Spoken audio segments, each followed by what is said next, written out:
అని మాట్లాడినప్పుడు ఖచ్చితంగా ఒక ద్వారం 100% ఉండొచ్చు. Hmm. చాలా మంది ఉండొద్దు అని మాట్లాడు. అంటే ప్రధాన ద్వారం సింగిల్ డోర్ అంటారు. ఎస్, ఒకటి ఉండొచ్చు. ఉండొచ్చు. అంటే ఒక పీస్ అని కాదు, 2 రెక్కలే ఉండాలి. ఓ. మరి 2 రెక్కలకు సంబంధించిన కండిషన్స్ కూడా ఉంటాయి. ఒక ఎగ్జాంపుల్ మాట్లాడదాం. అంటే 2 రెక్కల గురించి ముందు మాట్లాడదాం. ఇది ఒక రెక్క, ఇది ఒక రెక్క.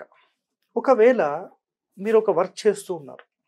ఆ వర్క్ చేయడంలో బిజినెస్ కానీ ఒక జాబ్ కానీ చేయడంలో మీకు ఒక తలుపు మూసుకుపోయింది. నెక్స్ట్ మీకేమీ లేదు ఇంకా.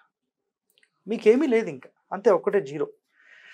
ఒక ద్వారం పెట్టినప్పుడు ఈ ఒక్కటి మూసుకుపోతే ఇంకా తర్వాత మీకు ఏమీ లేదు. ఇది ఒకటి క్లియర్ అయింది కదా.